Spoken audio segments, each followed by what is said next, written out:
তো চলো আমরা এখন খেয়ে দিয়ে একটু রেস্ট নিয়ে এবারে গিফট আনবক্সিং করব। তো চলো সবটাই তোমাদের সাথে শেয়ার করব কি কি গিফট পাওয়া গেছে। চলো দেখা যাক।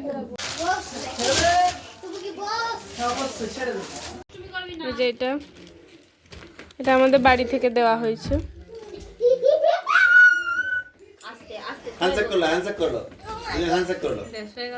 আমার নাম চেছে তার পা নেমে গেছে।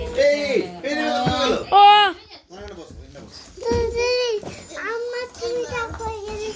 তোমরা গল্প করো, তোমরা গল্প করো, সমৃদ্ধি গল্প করো, তার সঙ্গে তোমার কে নেবে? ওনার সঙ্গে গল্প করো। এইটা আমাদেরটা। এই ওখানে খাইতেছে বুঝতে পারছ না মা? চল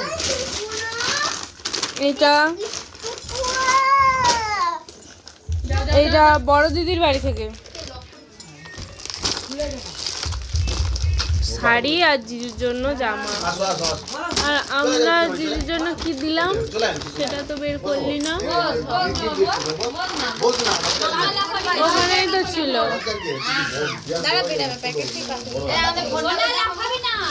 ও বাজু চার্জ হচ্ছে।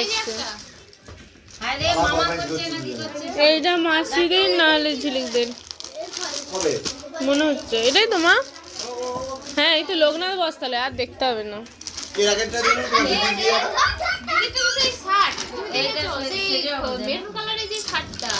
ও হ্যাঁ সাইজ ঠিক আছে, এক্সেল ঠিক আছে, সাইজ ঠিক আছে, চলো সাইজ ঠিক আছে, এক্সেল। এটা ঝিলিকদের বাড়ি থেকে এই যে গেঞ্জি আর শাড়ি। তো চলো এইভাবে আর বলা যাচ্ছিল না, আর তোমাদের জন্য গিফট আনবক্সিংয়ের ভিডিও আনবো বলেছিলাম সেটা নিয়ে চলে এসেছি। আর এত মানে কথাবার্তা হচ্ছিল যে ওর মধ্যে আমার কথাগুলো তোমরা শুনতেই পেতে না, তাই ভাবলাম ভয়েস দিয়ে দিই। তো এইটা দিয়েছিল মাসিদের বাড়ি থেকে, জিজুর ছিল ওই গেঞ্জিটা আর মেজো দিদির জন্য দিয়েছিল এই শাড়িটা।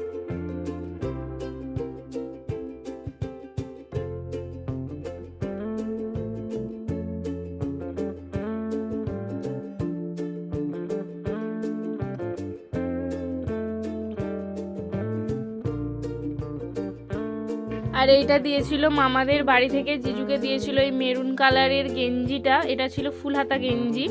আর মেজো দিদিকে দিয়েছিল এই শাড়িটা, শাড়িটা সি গ্রিন কালারের, খুব সুন্দর ছিল শাড়িটার কালারটা। আর তোমাদের সাথে সব গিফট শেয়ার করতে পারলাম না, এই গিফটগুলো একমাত্র এই কেক কাটার সময় যারা দিয়েছিল অ্যানিভার্সারির দিন সেই সময়কার সব গিফট। আর তার আগে পরে যে গিফটগুলো আসছিল সেগুলো আমি তোমাদেরকে দেখাতে পারলাম না। আর এই কুর্তাটা দিয়েছে, আমরা যেহেতু সবাই দেখছি গেঞ্জি দিয়েছে ওই জন্য আমরা ভাবলাম যে একটা আলাদা কিছু দেওয়া যাক, ওই জন্য আমরা কুর্তা দিয়েছিলাম। এই কুর্তাটা জিজুকে আমাদের বাড়ি থেকে দিয়েছিল। আর মেজো দিদিকে যে শাড়িটা দেওয়া হয়েছে সেটা তো আগেই দেখালাম। আর এইটাতে আছে একটা চাদর, এই চাদরটা জিজুর একজন মাসি দিয়েছিল মেজো দিদিকে।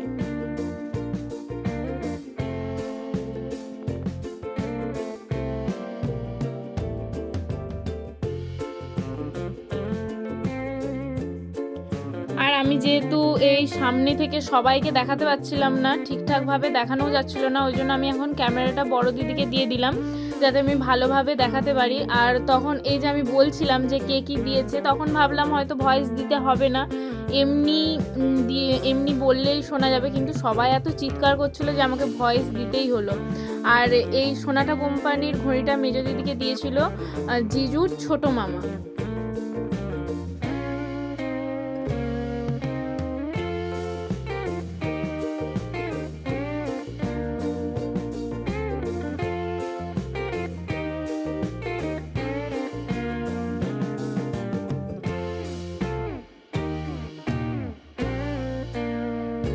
আর এখানে আমরা যাই করে থাকি, এই তিনটার অবস্থা দেখো, আমরা যা ইচ্ছে করে যাচ্ছি, ওদের কোনো জানার দরকার নেই, কি হচ্ছে না হচ্ছে কিছু জানার দরকার নেই। ওরা ওখানে মারপিট ঝগড়া খেলা ওদের সব চলছে।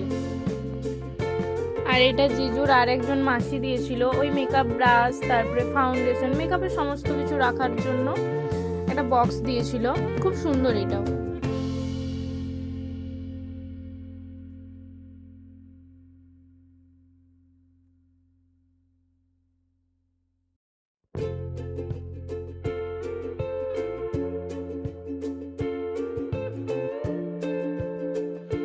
আর আর এইটা একটা জামা ছিল, এটাও জিজুর একজন মাসি মেজো দিদিকে দিয়েছিল। এবার তোমাদের প্রশ্ন হতেই পারে জিজুর কতগুলো মাসি, না জিজুর একটাই মাসি নিজের, এগুলো খুড়তো জারতো মাসি, তো ওই জন্য অনেকগুলো মাসি আর অনেকগুলো গিফট।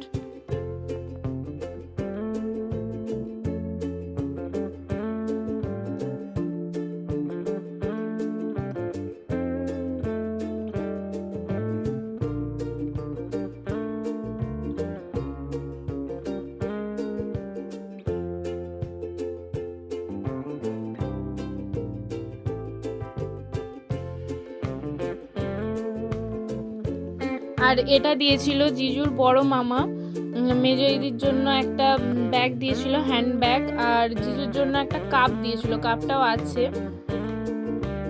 হ্যান্ড ব্যাগটা খুব সুন্দর হয়েছে, আর কোথাও যেতে বেশ কিছু অল্প স্বল্প জিনিস ক্যারি করতে খুব ভালো।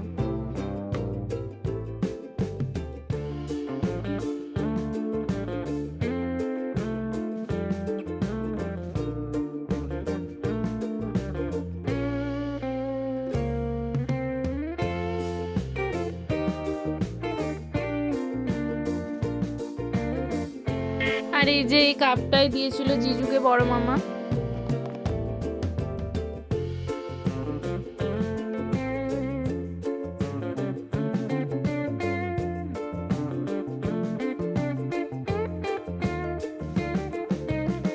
তো চলো, সব গিফট মোটামুটি দেখানো কমপ্লিট। এগুলো আবার বাইরে একবার দেখাতে হবে, সবাই বসে আছে তাদেরকেও দেখাতে হবে। তো চলো, ভিডিওটা এখানেই শেষ করছি। সবাই ভালো থেকো, সুস্থ থেকো, সাবধানে থেকো। আমার ব্লগটা দেখার জন্য অসংখ্য অসংখ্য ধন্যবাদ। কেমন লাগলো অবশ্যই জানিও, ভালো লেগে থাকলে লাইক, কমেন্ট, শেয়ার অ্যান্ড চ্যানেলটা সাবস্ক্রাইব করে দিও। আর পরের ব্লগ দেখার জন্য আবার তৈরি থেকো। তো টাটা।